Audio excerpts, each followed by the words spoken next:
What's up, everybody? Welcome back to the Second Street Marvel for yet another comic book review. And in today's review, I'm going to be talking about Iron Man 2020. This is a new series being published by Marvel Comics about everyone's favorite man in a can. This book is being written by Dan Slott and Christos Gage. The artist is Pete Woods. It's lettered by VC's Joe Caramagna, and the cover is done by Pete Woods with variant covers by various different people. Obviously, I'll go ahead and show you that title page right there. You can check out all the names there. Yeah, quite a few different covers there. And go ahead and take a look at that cover. Man, that cover really reminds me of Neon Future issue number 3. Now, Iron Man 2020 takes place, somewhat, kind of in the near future. Oh, maybe in the present, in 2020. And what we open up and we learn about the story is that basically Tony Stark is dead. He's been replaced by an AI version of himself, a drunken AI version of himself that apparently has been hanging around for quite a while. And he exposed himself and he got canceled or something like that. And what happened is Arno Stark, his brother, ends up, now in the place of being Iron Man. He took over Stark Unlimited, just everything Stark. He owns it all now. And that's what we kind of learn here at the beginning, in this little, in the little introduction there at the beginning on the title page. They always kind of fill you in on these things. And what we open up in the book is we see Arno is there having a dream. He wakes up from his dream. He's like, oh, gosh, dang, dreams.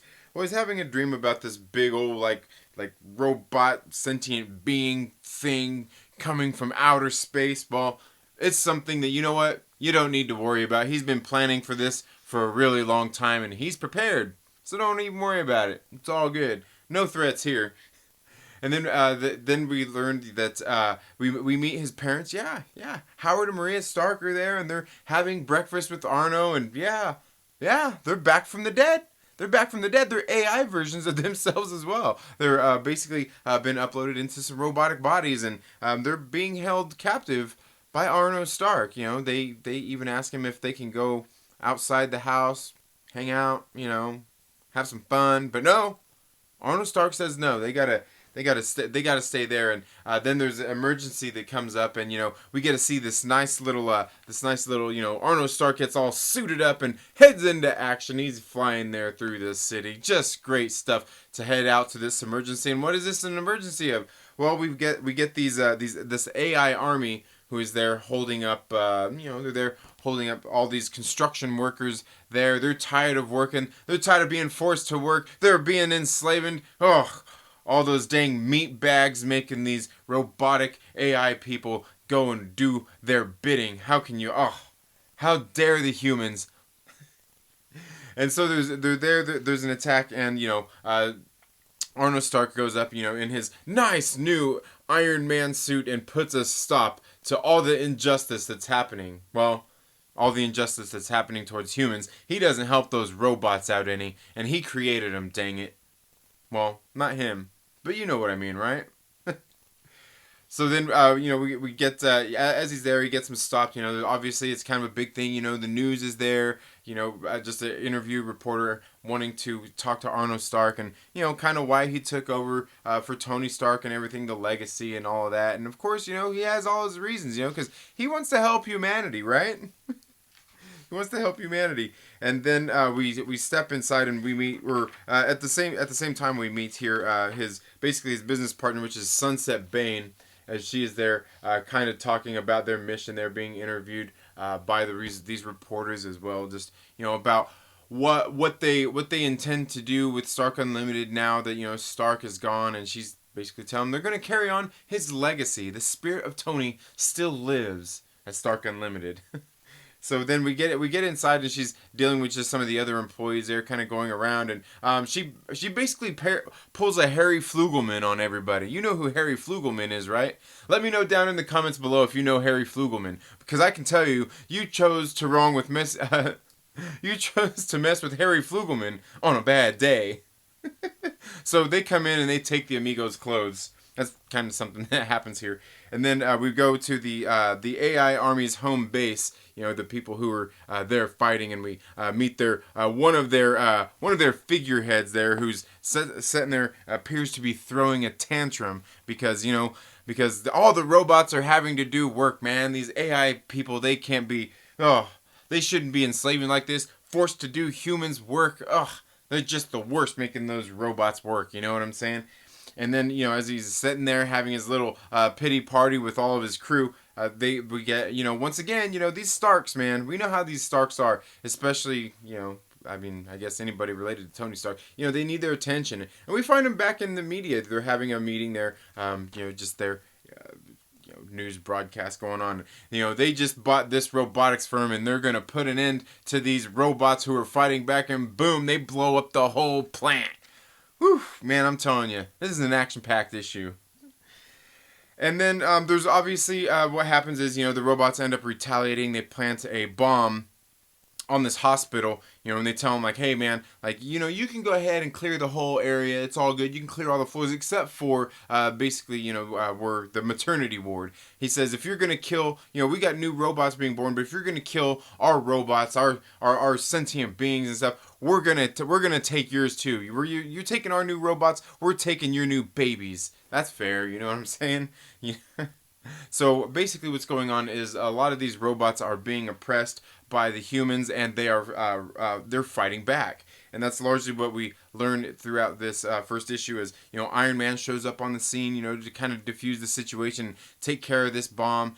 This leader, I guess, figurehead of these robots ends up telling him, like, hey, man, there's a bomb there. You can take care of the bomb, or you can fight me, whatever you want to do, buddy. One of those kinds of things, It's a choice you got to make. As a hero, naturally, you got to get rid of the bomb and save all the kids. It's for the children. And, then you don't get a fight. You don't get to have a big fight climax, in your first comic book. I mean, why would you want to do that? Why have, some sort of a climax to it at all? And then we see, that they end up going into, this AI goes into, or this robot, I guess, goes back into the hospital, and the people are in there, the military are in there looking for him, like, hey, where'd he go? Well, it turns out they have, they're like Elvis Presley. They're like Elvis Presley had, back when he was in Vegas. They got their own floor, and nobody can see it but them.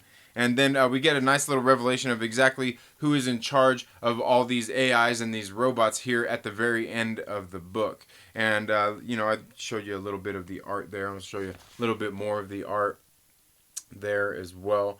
Again, like this book, I don't know, I guess it's a decent issue number 1. If you're like Iron Man, I don't really read a whole lot of Iron Man myself, so I wasn't really into the book. I mean, I'm not really a big fan of Tony Stark or Iron Man in the first place, not even really in the Marvel Cinematic Universe. Hashtag the Stark Sham. Go search that here on YouTube and learn a little bit more about that. But altogether, I guess this first issue did a decent job. Now, the one thing I will say is, do you want to read this? I don't know. If you like Tony Stark, you like Iron Man, you like Arno Stark, you want a different kind of story, you might want to go ahead and give this one a read. Now, I've never really read any of Dan Slott's work before. Not a whole lot of it anyway. And I don't know, I guess maybe I expected a little more.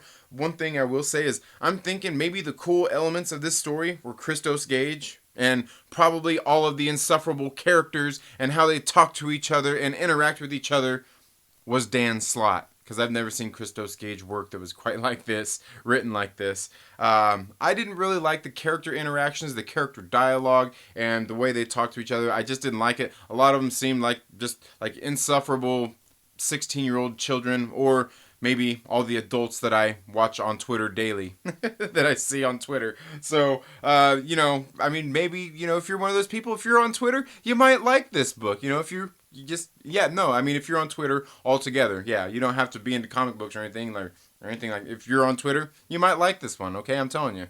This is a Twitter folks kind of book. But the art in here, I don't know, the art wasn't too great. Nothing really stood out. It seemed like, I guess you're run-of-the-mill kind of work, and of course, there is only one guy doing this work. It's all Pete Woods, so hey, that's not too bad. But I don't know. I mean, it was a decent issue number 1. Again, I'm not really into Tony Stark or anything like that, so I don't know. Really, it's on you if you want to read this book. But let me know down in the comments below. Have you read Iron Man 2020? If not, does this sound like something that you might be into?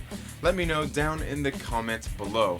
That's all I have for this video today, folks. Thank you all so much for tuning in to the Second Street Marvel. If you're not already, please make sure you're subscribed, click the little bell and all of that good stuff. You know how YouTube works. Do all that stuff. Make sure you give this video a thumbs up, give it a thumbs down if you like. It's all good. I don't take it personal. But while you're at it, what I will take personal is if you don't share it with a friend and invite them to come hang out with us here on the Second Street Marvel.